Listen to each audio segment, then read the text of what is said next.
Hola, ¿cómo están Martín, Fabiana? ¿Qué tal la audiencia? Buen día. Buen Muy día. bien, muy bien, Andrea. Muchas gracias por este contacto. Antes de que hablemos de lo normativo, ¿no? Sabemos que este año se entró en vigencia la ley de acoso callejero en la provincia de Tucumán. Teníamos una ley a nivel nacional, pero yo le quería preguntar, no sé si se pudo ver estos tips que surgen en redes sociales sobre cómo evitar el acoso callejero. Me llamó la atención uno de Mala Mujer, @malamujer, así se llama, que se viralizó y que dijo, hay que tratarlos como si te vinieran a pedir plata y decirle no tengo dinero, ¿no? Casi como buscando ofenderlos. ¿Son buenos estos tips? ¿Terminan dando datos que quizás son perjudiciales? ¿Qué es lo que opina usted? Mira, pasa que nosotros el acoso callejero lo tenemos naturalizado, sobre todo en el caso de las mujeres, como, bueno, nos cuidamos porque siempre ha sido así, porque sabemos que si hay una obra en construcción nos cruzamos. Cuando la ley habla de acoso callejero en espacios públicos, no solo habla lo de la vía pública, que el típico caso son las obras en construcción o lugares donde hay grupos de chicos y las mujeres se cruzan, sino también arriba del colectivo o en algunos espacios donde fuera de acceso masivo al público. Entonces son como muchas formas, o en espacios públicos, muchas formas que significan acoso en espacios públicos, ¿no? Claro. Sobre los tips que vos me decís, y bueno, eso significa la visibilización de una situación, visibilizar la situación que antes estaba totalmente naturalizada, estaba invisibilizada y estaba hasta en cierto punto, no se decía nada, porque cuando la ley no dice, cuando la ley no prohíbe, no permite, claro, hasta cierto punto, hasta que no vino la legislación a marcar cuáles son las situaciones que no podemos tolerar, hasta podría decirse estaban permitidas por esa naturalización. Claro, claro. La ley, vamos primero, que creo que fue primero la ley nacional y después, bueno, tenemos la ley de la provincia. Sí. ¿Qué es lo que incluso dice? Antes de la ley nacional, te digo, acá en Tucumán ya se vino trabajando y se comenzó a trabajar en acoso arriba de los colectivos. Yo en ese momento trabajaba, bueno, hoy está fallecido, pero en ese momento cuando Miguel Villegas estaba al frente de la línea 19, trabajábamos con protocolos de violencia arriba de los colectivos y de transporte público. Y en ese momento la Secretaría de la Mujer también tenía y hacían acting arriba de los colectivos y un poco también trabajando acosos callejeros y arriba de los colectivos. Recuerdo también, doctora, que se trabajó en obras en construcción también, este tema. También. Después de las situaciones que empezamos a visibilizar mucho en muchas provincias, surge la modificación de la ley nacional. Cuando sale la ley nacional, viene a modificar la ley de violencia contra la mujer, que es la 26485, entonces la legislación sobre acoso callejero se introducía como una forma más de acoso que sufrían en este caso las mujeres en mayor medida. Claro. Entonces en la ley nacional la figura del acoso en los espacios públicos estaba relacionado a las cuestiones de género y violencia que sufrían las mujeres, no solo en el ámbito privado, también en el ámbito público. Claro. Y en la provincia la diferencia es que no hace diferenciación en las cuestiones de género respecto de la persona, es decir, en la provincia la ley es más amplia, adaptándose sobre todo a la ley de diversidad de género, y dice que no es toda persona que sufra situación de violencia o acoso en la vía pública, sin distinción de sexo, género o identidad sexual. Entonces, en la provincia avanzamos más con estos cánones de ver a las cuestiones de género desde el ámbito de la libertad. ¿Y eso qué quiere decir? Que no necesito yo establecer derechos o no en base a los géneros de las personas, como siempre se vino haciendo en el derecho argentino, y sobre todo, bueno, en distintas legislaciones, y bueno, en algún punto necesario, en otros puntos no, pero bueno, tomando como foco después de la ley de identidad de género, donde decimos las personas por el solo hecho de ser personas necesitan ser protegidas, sabiendo que hay diferentes tipos de situaciones que van a afectar a mayor o menor medida ciertos grupos o sectores, y en especial a las mujeres y las identidades y las identidades diversas, que las protegemos en mayor medida, pero ya vamos por una brecha de cambio sobre el derecho que no sea binario, claro, que no sea solo hombre o mujer. No sé si se entiende, sí, pero sí, no, a ver, es una larga trayectoria que se viene trabajando desde el derecho argentino. Sí, creo que es bastante claro porque, como usted dice, la ley nacional, justo aquí la tenía abierta, habla justamente de la prevención, sanción, erradicación de violencia contra las mujeres. Sí. Y la provincial esa es una ley anterior a la sí, ley de identidad de género, esa es del 2009. Sí. Esa nos fija un paradigma de protección específica, porque sabíamos que las mujeres, hasta que nosotros, en la legislación, ¿cómo es todo invisibilizado hasta que no lo visibilizamos en una protección legal. Claro. Y tenía la de Tucumán, que habla justamente de no hay distinción de sexo, identidad u orientación sexual, es decir que cuando dice maltrato o intimidación en la prevención y sanción, por ejemplo, cualquier persona, ya sea hombre, sea parte del colectivo no binario, o cualquier persona que se sienta intimidado, que sienta que lo están hostigando en la vía pública, ¿puede denunciar esta situación? Sí, acuérdense que cuando hablamos de acoso son intimidaciones o situaciones con tinte sexual, de carácter o contenido sexual, porque acá estamos cuidando la libertad ambulatoria y sobre todo la integridad psicofísica de nuestros cuerpos, ¿verdad? Sí.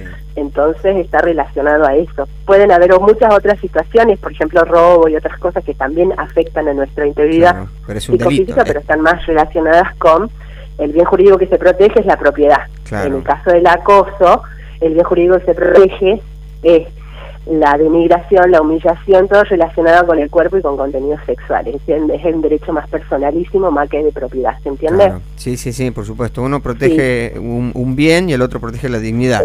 Exactamente, exactamente. Y es bastante interesante porque, como les digo, hasta que no surgen estas legislaciones donde visibilizan las situaciones concretas, nosotros seguíamos naturalizando. De hecho, todavía siguen diciendo, bueno, ahora ya no se puede tirar un piropo. Lo que pasa es que cuando hablamos de acoso no estamos hablando de un piropo.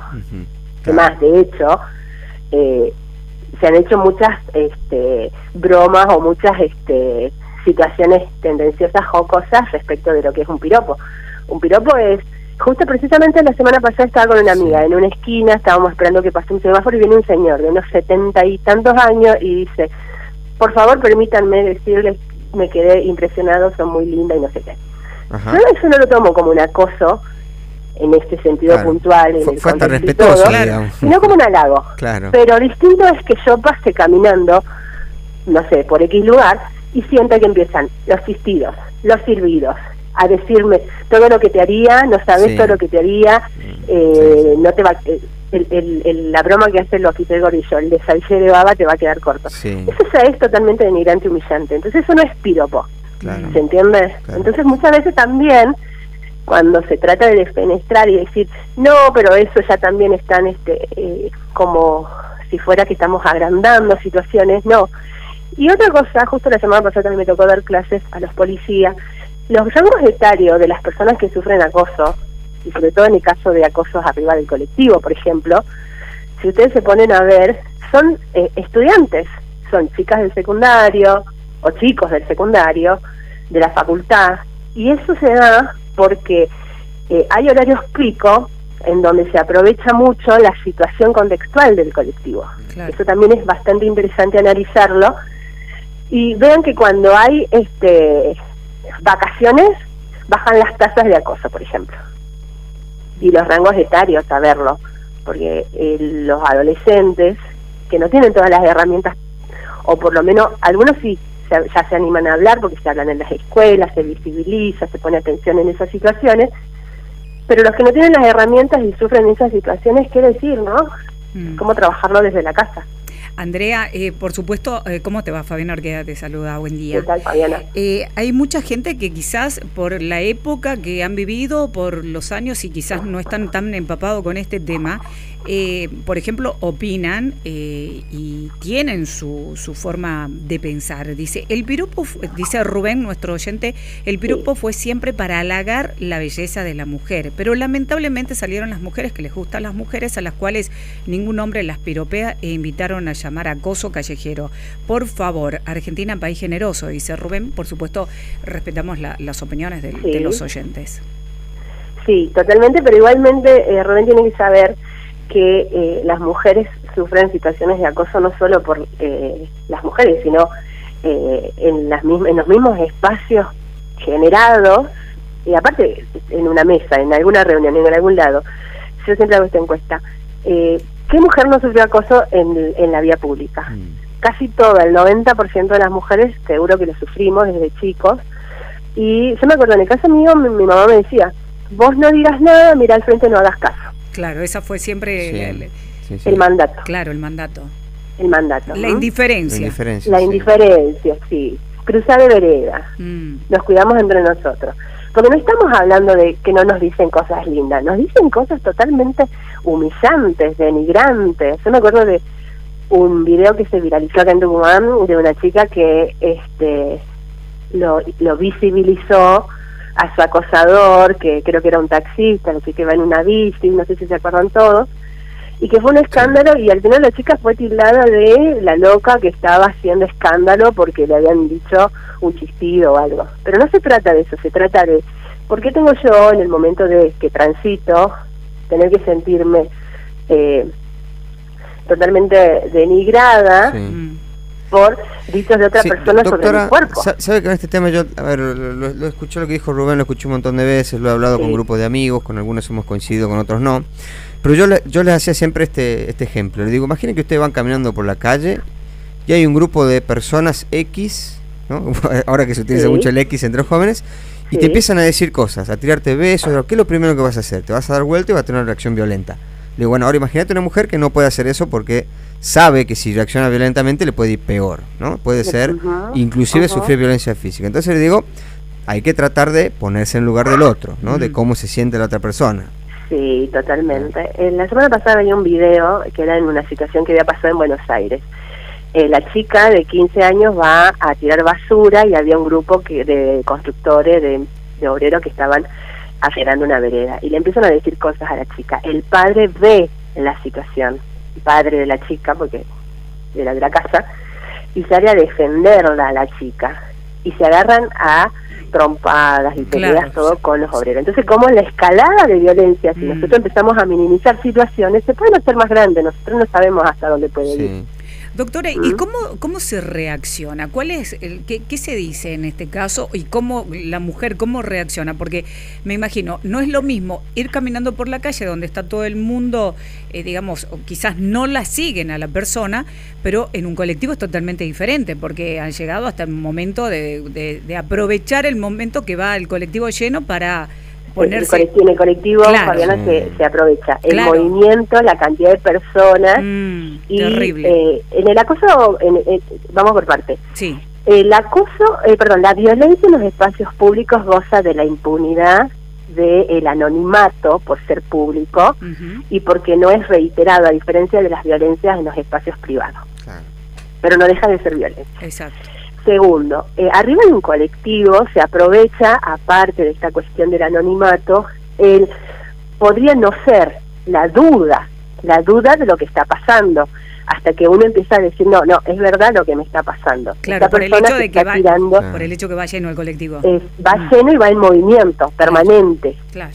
Y la otra cuestión es que tenemos que saber que los colectivos, y sobre todo acá en la provincia de Tucumán, son concesionados, es decir, es una empresa privada que está controlando a un empleado, que es el chofer, que presta un servicio público, que es el transporte público, de una masividad de personas. Claro. O sea, todas esas circunstancias se tienen que evaluar. Me acuerdo que en el momento en que estábamos trabajando en esa empresa, el protocolo, o sea, había trabajado con diversos protocolos sobre prevención de robos y demás, entonces estábamos adaptando en ese momento ese protocolo para las mujeres, y se trabajaba muy bien en ese momento. ¿Por qué? Porque se pedía que los choferes en ese momento, cuando una mujer hacía advertencia de que estaba sufriendo esa situación, sea como en el caso del robo, cierre las puertas, llame al 911 o se acerque a la comisaría más cercana y se invita a la víctima para que haga la denuncia. Claro. ¿Sí? Siempre hay una necesidad de hacer denuncia, aunque no sepamos quién es la persona, o muchas veces aunque la persona se baje, es necesario visibilizarlo a través de esa situación. Claro. Doctora, Doctora, consultarle ¿cuál es la figura que compete en este caso cuando se hace la denuncia? No sé si es una figura penal, si es una contravención policial, ¿de qué estamos hablando cuando...? Bueno, en el acoso tenemos primero que descartar que no sea una figura penal, que no sea un tocamiento, que no sea amenaza, que no sea algún tipo de instigación a algo, y si no es nada de penal, entra como una contravención. Que en el caso de acá, las contravenciones podrían, en Tucumán no se trabajan con contravenciones con penas privativas de libertad, quizás por un par de horas, hasta averiguación de antecedentes, pero sí con multas. Claro, Lo que sí se está tratando de establecer es que las multas sean por lo menos concientizadoras, ¿no? Claro. Cuando dice 90 días de multa, que es lo que estoy leyendo de la contravención, ¿de cuánto estamos hablando? ¿Cómo se calcula el costo? Bueno, eso ya lo fija directamente el jefe de policía en el caso de que establezca la contravención, el tipo de pena o multa. Yo te digo lo que los jueces están diciendo en Tucumán: en el caso de contravenciones no van las penas privativas de libertad, porque tienen que sí o sí ser consideradas, y sobre todo con el cambio del Código Penal, y controladas por la justicia penal. Entonces se establecen pecuniarias, que debería ser así. Y en el caso de que sea una figura penal, entran por lo que se llaman fiscalías de decisión temprana, y por lo general estos tipos de situaciones pasan a lo que se llaman mediaciones penales. Hay que hacer una adaptación. Eso es lo que yo siempre digo, o por lo menos trato de en todos los lugares, que de nuestro sistema penal procesal a todas estas situaciones, y no solo a los delitos tipo, ¿no? Claro. Porque tenemos que dar respuesta a situaciones que sí suceden, que todavía no están modificadas en el Código Penal, porque se van modificando legislaciones estas relativas a violencia y demás, pero todavía no están introducidas en un tipo penal, y bueno, eso es nuestro limitante hoy por hoy para poder fijar medidas concientizadoras. Entonces, bueno, quedan las multas. Doctora, ¿cuánto nos falta como sociedad? Porque esto no es únicamente propio de Argentina, sino también de toda Latinoamérica. Por ejemplo, Perú, México, Brasil ya han tomado otro tipo de medidas que de hecho tienen transporte exclusivo para mujeres. Exactamente. Igualmente, lo que nosotros tratamos, y sobre todo acá, y por toda la legislación que tenemos y el paradigma en Argentina, es trabajar en posición de igualdad, sin hacer esa diferencia. Uno de los géneros sea superior o más que otro, pero bueno, eso es un trabajo que va desde las escuelas, desde el Estado, desde la radio, los comunicadores y demás. Pero sí, y ver también que la violencia no solo ocurre en el ámbito privado, no solo es la violencia doméstica, sino también en otros espacios, no minimizarlos. Y bueno, y ahora, como se ve en toda esta semana, la violencia digital y toda esta cuestión, así que todo es importante empezar a trabajar y hacernos cargo también de en todos los lugares donde podemos sufrir situaciones de violencia y cómo abordarlas. Claro. Doctora, muchísimas gracias por su tiempo. Bueno, muchas gracias a ustedes. Saludos a la audiencia. Que tengan un buen día. Saludos. Hablábamos con la doctora Andrea Lobo, abogada de la Dirección de Control y Gestión del Ministerio de Seguridad de la provincia.